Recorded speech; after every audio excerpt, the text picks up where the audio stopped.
आज की इस वीडियो में हम बात करेंगे 38 ऐसी डेरिवेशंस की जो आपके बोर्ड के लिए बहुत इंपॉर्टेंट है। इनफैक्ट इंपॉर्टेंट नहीं, यही 38 डेरिवेशंस हैं जो आपको करके जाने हैं अपने बोर्ड एग्जाम के लिए, और 100% हर एक डेरिवेशन जो भी आपके बोर्ड एग्जाम में आएगा वो आपको इन्हीं में से मिलने वाला है। तो आज हम बात करेंगे चैप्टर वाइज हर एक डेरिवेशन की। तो चलिए शुरू करते हैं इस वीडियो को।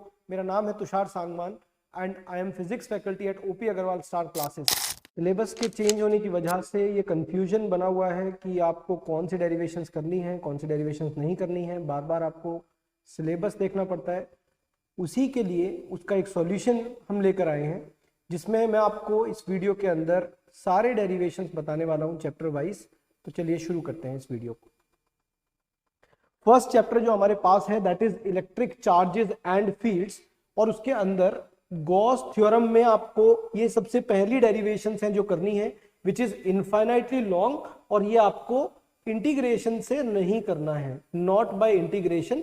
ये सिर्फ आपको जो गॉस थ्योरम है उसी से प्रूफ करना है। Second is uniformly charge infinite plane sheet, जो आपका सिग्मा अपॉन 2 एप्सिलॉन नॉट वाला फॉर्मूला है वो आपको डेराइव करना है। थिन शेल में आपको ध्यान रखना है कि आपको आउटसाइड और इनसाइड, आउटसाइड और इनसाइड मींस कि हमें इनसाइड पॉइंट के लिए इलेक्ट्रिक फील्ड और आउटसाइड पॉइंट के लिए इलेक्ट्रिक फील्ड, क्योंकि आपको पता ही है आउटसाइड पॉइंट के लिए वो एक पॉइंट चार्ज की तरह बिहेव करता है। तो वो डेरिवेशन आपको जरूर से देखना है और उसके साथ उसके ग्राफ भी देखने हैं। नेक्स्ट जो आपको देखना है दैट इज डाइपोल की वजह से एक्सियल और इक्वेटोरियल पॉइंट पर जो इलेक्ट्रिक फील्ड है, जो कि पहले से ही बहुत इंपॉर्टेंट डेरिवेशन है, बहुत फ्रीक्वेंटली ये बोर्ड में रिपीट भी हुई। नेक्स्ट जो है हमारे पास that is torque on a dipole in uniform electric field and electric field in uniform external field. Torque वाला जो फॉर्मूला है जिसके अंदर आप P क्रॉस E को डेराइव करते हैं जब आप एक डाइपोल को यूनिफॉर्म इलेक्ट्रिक फील्ड में रख रहे होंगे, और उसके साथ साथ आपको पोटेंशियल एनर्जी भी करना है, विच मीन्स कि जैसे ही आपने टॉर्क का डेरिवेशन किया उसके अगले दो लाइन के अंदर आप जो पोटेंशियल एनर्जी का डेरिवेशन है या फिर work done in rotating a dipole वो यहीं से कंटिन्यू कर सकते हैं। तो ओवरऑल अगर आप देखेंगे तो इस चैप्टर के अंदर यही वो 4 डेरिवेशंस हैं जिनका आपको ध्यान रखना है। ये वीडियो इसलिए भी है जिससे आपको बार बार ये चेक ना करना पड़े कि कौन सी डेरिवेशन आपने कर ली है, कौन सी नहीं की है। आप इस वीडियो के थ्रू ये हमेशा अपने पास एक कवर करके रख सकते हैं कि आपके कौन से डेरिवेशंस, कितने चैप्टर्स के डेरिवेशंस कंप्लीट हो गए हैं और कितने चैप्टर्स के रह रहे हैं। नेक्स्ट चैप्टर की बात करते हैं। नेक्स्ट चैप्टर है हमारे पास electric potential and capacitance. Electric potential due to a point charge जो आपको डेराइव करना है, और इससे आपको एक और हेल्प मिलेगी कि अगर आपको पोटेंशियल एनर्जी भी डेराइव करना है तो वो पोटेंशियल से बहुत ज्यादा सिमिलर है। सिमिलरली डाइपोल की वजह से कितना पोटेंशियल होता है इसका derivation. Potential energy of system of charges जब हम बात करते हैं तो potential energy of system of 2 point charges में अपने आप जो पोटेंशियल का डेरिवेशन था वो एज इट इज यूज हो जाता है, which makes it very easy कि हम एक बार अगर उसे सीख चुके हैं तो वो हमें एज इट इज ही यहां पर भी काम आने वाला है। नेक्स्ट हमारे पास effect of dielectric on capacitance. इसमें आपको जो epsilon naught A upon D minus T plus T upon K वाला फॉर्मूला है वो देखना है, और उसके बाद डाइलेक्ट्रिक को पुट करने से या डाइलेक्ट्रिक रखने से कैपेसिटर के अंदर क्या चेंजेस आते हैं, कैपेसिटेंस के अंदर क्या चेंजेस आते हैं वो आपको एक बार देखने हैं। Next is combination of capacitors in series and parallel. इनके फॉर्मूले के साथ साथ आपको ये विद डेरिवेशन देना है, मतलब कि अगर आपको पता है कि हम पैरेलल में उन्हें सीधा ऐड कर देते हैं कैपेसिटेंस को, या फिर हम सीरीज वाले केस में उन्हें रेसिप्रोकल करके ऐड करते हैं, तो ये बात आपको विद डेरिवेशन मतलब कि सीरीज में कैसे वो फॉर्मूला आया था और पैरेलल में कैसे वो फॉर्मूला आया था वो आपको डेराइव करके ध्यान रखना है। ये भी आपका बहुत रिपीटेड क्वेश्चंस में से है। नेक्स्ट चैप्टर के अंदर विच इज करंट इलेक्ट्रिसिटी, तो एक आपको drift velocity and there relation with electric current ये आपको जरूर देखना है। ये फॉर्मूला जो आपको पता है I is equals to NEAVD वाला जो फॉर्मूला है इसका डेरिवेशन आपको देखना है। उसके साथ साथ नेक्स्ट आपके पास रिडक्शन ऑफ ओम्स लॉ है फ्रॉम ड्रिफ्ट वेलोसिटी, और ये ओम्स लॉ आपको माइक्रोस्कोपिक लेवल पर जो ओम्स लॉ है उसको भी देखना है। माइक्रोस्कोपिक इन द सेंस कि करंट डेंसिटी की टर्म्स में जब आप इलेक्ट्रिक फील्ड को लिखते हैं J is equal to sigma E करके, तो वो डेरिवेशन भी आपको इसके साथ ही देखने को मिल जाएगा। वो कोई अलग डेरिवेशन नहीं है, वो इसी चैप्टर में जब आप इसे डेराइव कर रहे होंगे तो उन्हीं के नेक्स्ट स्टेप्स में आपको वो भी नजर आएगा। Next is combination of cells. Combination of cell को अगर आप देखेंगे तो इसमें आपके पास सीरीज और पैरेलल दोनों कॉम्बिनेशन है, सीरीज एंड पैरेलल। और पैरेलल कॉम्बिनेशन का जो फॉर्मूला है वो लास्ट ईयर आपके बोर्ड के एग्जाम्स में भी था। जो लास्ट ईयर बोर्ड एग्जाम था फिजिक्स का, उसके अंदर पैरेलल कॉम्बिनेशन का डेरिवेशन एज इट इज आया था।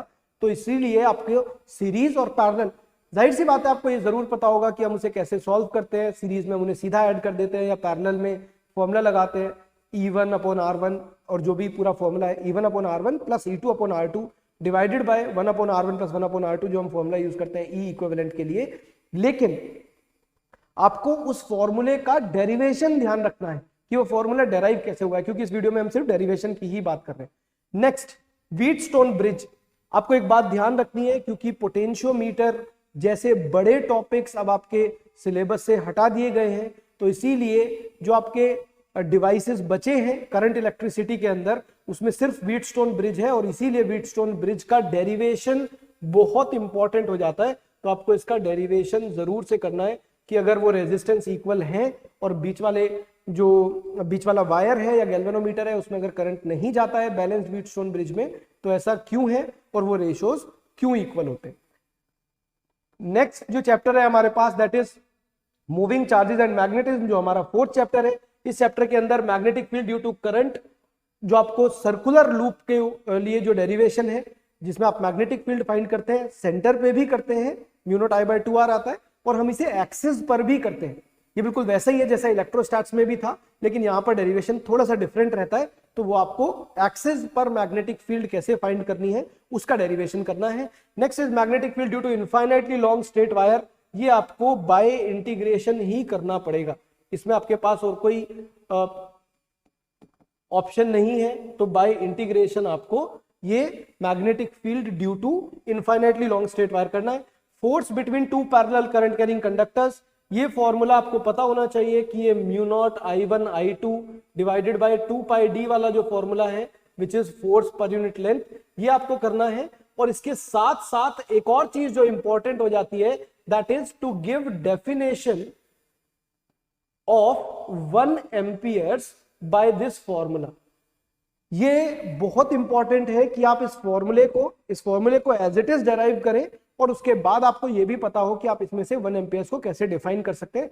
इट इज लाइक कि आप फोर्स लेंथ उसे अगर mu naught upon 2 pi d के इक्वल रखेंगे फोर्स पर यूनिट लेंथ को, तो the product of I1 and I2 will become 1, और वहां से आप 1 एम्पियर्स को डिफाइन कर सकते हैं। तो उसकी डेफिनेशन आपको यहीं से डेराइव करनी।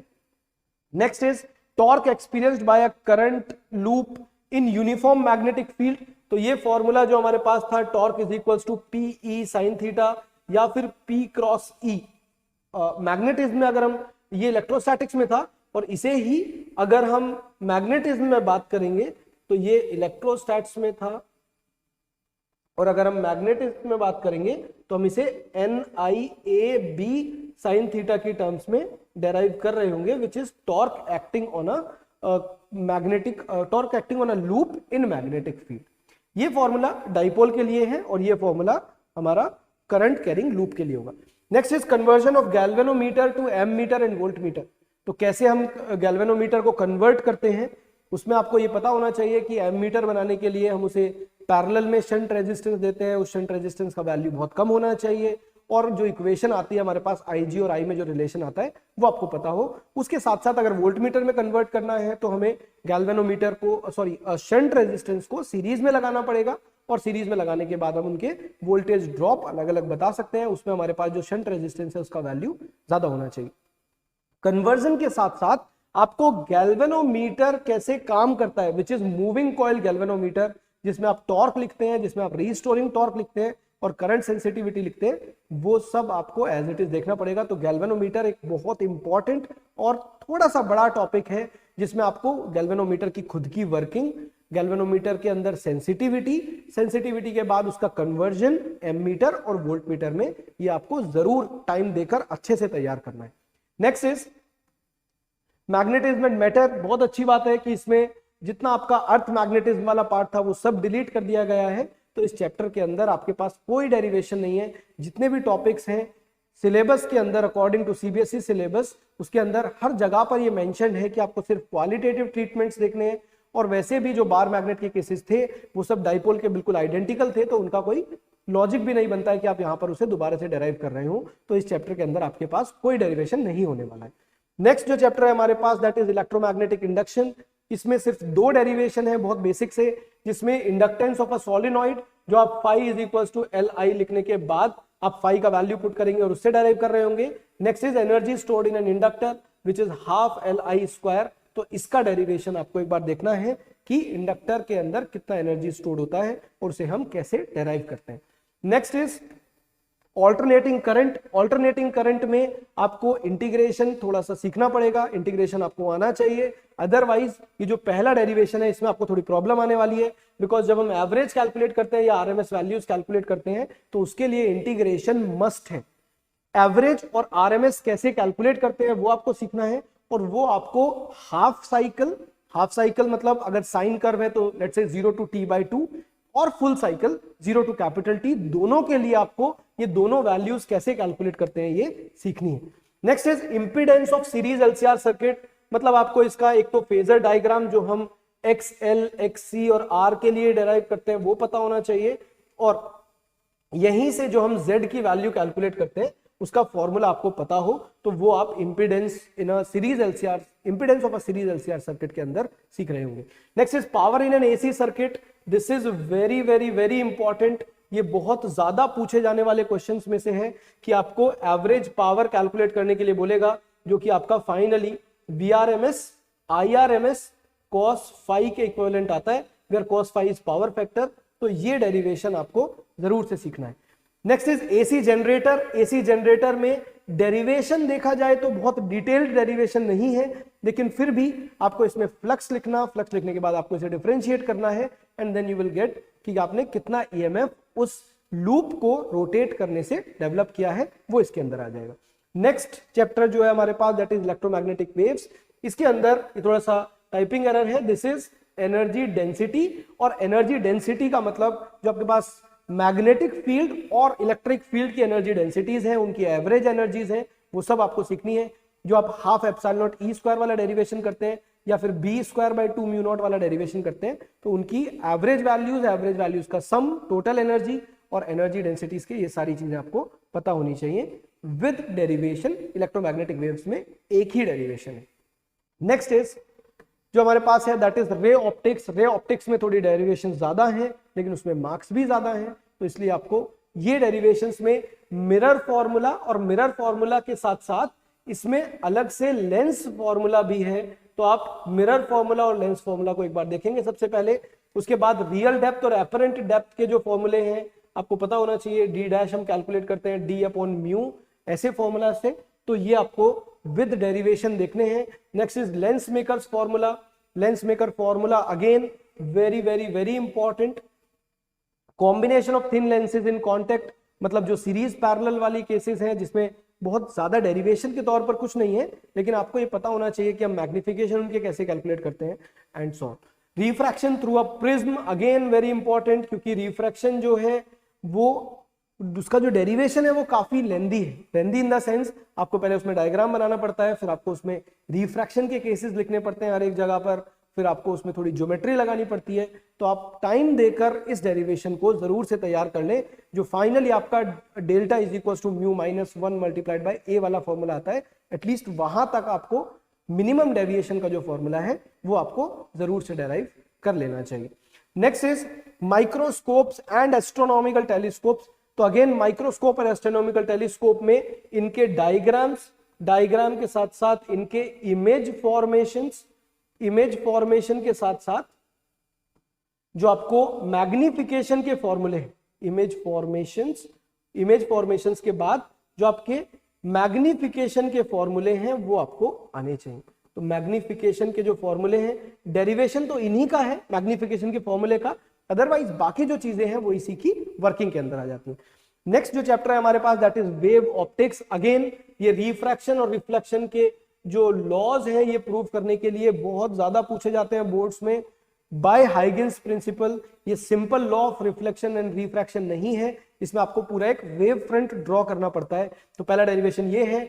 Second is interference. इंटरफेरेंस के अंदर आपको जो इंटेंसिटीज वाले फॉर्मूले हैं आपने देखे होंगे कि हम कई बार आई मैक्सिमम कैलकुलेट करते हैं, आई मिनिमम कैलकुलेट करते हैं, इनके अकॉर्डिंग इनके एम्पलीट्यूड्स भी कैलकुलेट करते हैं। तो वो सारे डेरिवेशन आपको पता होना चाहिए कि एम्पलीट्यूड पहले हम ए नेट कैलकुलेट करते हैं which is under root of a1 square plus a2 square plus 2a1 a2 cos phi ऐसे करके, और फिर हम उनकी इंटेंसिटीज लिखते हैं। तो वो फॉर्मूले आपको विद डेरिवेशन देखने हैं। और इसके आगे एक और इंपॉर्टेंट बात लिखी हुई है, दैट इज कि आपको डेरिवेशन में वेव ऑप्टिक्स में कोई डेरिवेशन देखने की जरूरत नहीं है for Young's double slit experiment. इसका मतलब जितना आपके पास फ्रिंज विड्थ का कोई फॉर्मूला है, आपके पास y यानी कि किसी फ्रिंज की पोजीशन का कोई फॉर्मूला है, वो एंगुलर फ्रिंज का कोई फॉर्मूला है, उनके डेरिवेशंस आपको बिल्कुल भी देखने की जरूरत नहीं है। आपको वो एज इट इज डायरेक्टली याद होने चाहिए। मैं फिर से बोल रहा हूं कि आपको फ्रिंज विड्थ और पोजीशंस के डेरिवेशन देखने की जरूरत नहीं है in Young's double slit experiment. Next is dual nature of radiation. Again इसमें भी हमारे पास बहुत ज्यादा डेरिवेशन नहीं है। अगर आप देखेंगे Einstein photo electric effect equation, तो इसके अंदर इसे आप डेरिवेशन नहीं बोल सकते हैं, ये सिर्फ एक सिंपल लाइन में इक्वेशन लिखी गई है और उसी इक्वेशन को आपको एज इट इज बस ध्यान रखना है कि Einstein photo electric effect equation क्या है, जो कि आपको पता ही है कि वो h nu is equals to 5 plus kinetic energy से लिखा जाता है, या फिर हम काइनेटिक एनर्जी को अलग अलग टर्म्स में जैसे स्टॉपिंग पोटेंशियल की टर्म्स में एंड सो ऑन ऐसे लिख सकते हैं। सिमिलरली जो डी ब्रोगली रिलेशन है which is lambda is equals to h upon mv, तो ये हमने मेंशन किया है कि आपको इसे एनर्जी की टर्म्स में, आपको इसे टेम्परेचर की टर्म्स में, आपको इसे पोटेंशियल डिफरेंस की टर्म्स में देखना है। विच इज कि जब हम मोमेंटम लिखते हैं तो हमें पता है कि we can write momentum in terms of kinetic energy. कैसे कि हम काइनेटिक एनर्जी को लिखेंगे it is p square by 2m, और यहां से हम जो p की वैल्यू है उसे रिप्लेस कर रहे होंगे इन टर्म्स ऑफ एनर्जी, जो हमारे पास lambda is equals to h upon under root 2m kinetic energy के इक्वल आ जाता है। अभी की वीडियो में हम बिल्कुल भी ये कोशिश नहीं कर रहे हैं कि मैं आपको पूरा डेरिवेशन करा दूं। अभी मैं आपको सिर्फ ये आइडिया देना चाह रहा हूं कि आपको कौन से डेरिवेशंस करने हैं और कौन से डेरिवेशंस स्किप करने हैं। तो जब आप डी ब्रोगली रिलेशन का डेरिवेशन करेंगे तो मेक श्योर कि आपको मोमेंटम की टर्म्स में तो वेवलेंथ कैलकुलेट करना आता ही हो, उसके साथ साथ आपको ये एनर्जी की टर्म्स में और टेम्परेचर की टर्म्स में, टेम्परेचर की टर्म्स में कैसे करते हैं, by writing it is as 3/2 kT, जो हमारे पास एक जनरल फॉर्मूला है। नेक्स्ट जो हमारे पास इक्वेशन है, नेक्स्ट जो हमारे पास चैप्टर है दैट इज एटम्स, और एटम्स चैप्टर के अंदर एक बोर्स मॉडल मतलब जो भी आपके पास एजम्पशंस है, जो भी आपके पास इक्वेशंस है, इक्वेशन जो इलेक्ट्रोस्टैटिक फोर्स और mv स्क्वायर अपॉन r को हम कंपेयर करते हैं वो इक्वेशन है। दूसरा हमारे पास जो डी ब्रोगली वेवलेंथ है lambda is equals to h upon mv, वहां से हम एक रिलेशन डेराइव करते हैं बिटवीन v एंड r, तो वो दोनों इक्वेशंस आपको पता होनी चाहिए। इसके बाद ऑल्दो ये जो सेकंड पॉइंट लिखा है which is expression for radius, velocity, time period, frequency, ये जितने भी डेरिवेशन है ये डेरिवेशंस एनसीईआरटी में जो सीबीएसई सिलेबस है उसमें कॉमा लगाकर उन्होंने ये बात लिखी हुई है कि no derivation is required. In fact qualitative treatment के लिए उन्होंने बोला हुआ है, बट द प्रॉब्लम इज कि हम लास्ट में वो चीज लिखी हुई है, तो हमें इसके लिए बिल्कुल भी आपको ये छोड़कर नहीं जानी है, बिकॉज वो चीज सिर्फ लास्ट टॉपिक के लिए लिखी हुई है।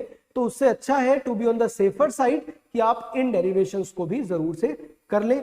आप ऐसा जरूर कर सकते हैं कि इन डेरिवेशन को बिल्कुल लास्ट में करें जो यहां पर लिखी हुई है, बिकॉज इनमें लास्ट में क्वालिटेटिव ट्रीटमेंट लिखा हुआ है, बट अगेन सिलेबस से उतना क्लियर नहीं होता है, तो आप सेफर साइड में रहें क्योंकि डेरिवेशंस इतनी ज्यादा भी नहीं है, तो आप इन डेरिवेशंस को भी लास्ट में एक बार जरूर से देख सकते हैं। नेक्स्ट जो चैप्टर है हमारे पास that is nucleus. Nucleus chapter के अंदर सिर्फ एक बहुत छोटी सी चीज बची है, क्योंकि रेडियो एक्टिविटी एक बड़ा पोर्शन था जो डिलीट कर दिया गया है। तो अब इसमें सिर्फ आपको यह ध्यान रखना है कि हम रेडियस वाला जो फॉर्मूला है which is r is equal to r not a raise to power 1/3 को कैसे डेराइव कर सकते हैं, और इसी से आपके जो न्यूक्लियस के रेडियस है वो बाकी जो बाकी न्यूक्लियस है उनके भी रेडियस आप कैलकुलेट कर पाएंगे। नेक्स्ट जो चैप्टर है हमारे पास that is semiconductors which is the last chapter, और ये भी कोई बहुत बड़ा डेरिवेशन नहीं है, बहुत छोटा सा 2 लाइन में अप्रोक्सीमेटली 2 से 3 लाइन में आप इस डेरिवेशन को खत्म कर सकते हैं, जिसमें आपको कंडक्टिविटीज के ऊपर जो रिलेशन है कंडक्टिविटीज का वो आपको मेंशन करना है। तो ये है वो 38 डेरिवेशंस जिनमें से 100% आपके बोर्ड एग्जाम्स में डेरिवेशंस आने वाले हैं। तो आप जब भी डेरिवेशन करने बैठे, जब भी आप तैयारी कर रहे हैं, तो आपको कंफ्यूज नहीं होना है। आप इस वीडियो को चलाकर और अपने पास ये मेंशन कर लें कि आपको ये डेरिवेशंस कंप्लीट करने हैं स्टार्टिंग फ्रॉम फर्स्ट चैप्टर और लास्ट चैप्टर तक। अगर आप रोज 3 डेरिवेशन भी करेंगे तो आपके 10 से 12 दिन में, मैक्सिमम 13 दिन में आपके ये सारे डेरिवेशंस कंप्लीट हो जाएंगे। तो आप एक अगर रोज बहुत ज्यादा डेरिवेशंस करने की कोशिश ना करें, ऐसी कोशिश ना करें कि आप एक ही दिन में 10 डेरिवेशन कर रहे हैं, आप 3 करें लेकिन उन्हें 2-3 बार रिपीट कर लें, तो आपको वो ज्यादा फायदा रहेगा रादर देन कि आप सारे या आधे डेरिवेशंस को एक दिन में करने की कोशिश करें। तो आज की वीडियो में इतना ही है हमारी तरफ से। आपके लिए ऐसी ही इंफॉर्मेटिव वीडियोस हम और भी लाते रहेंगे। Thank you so much for watching.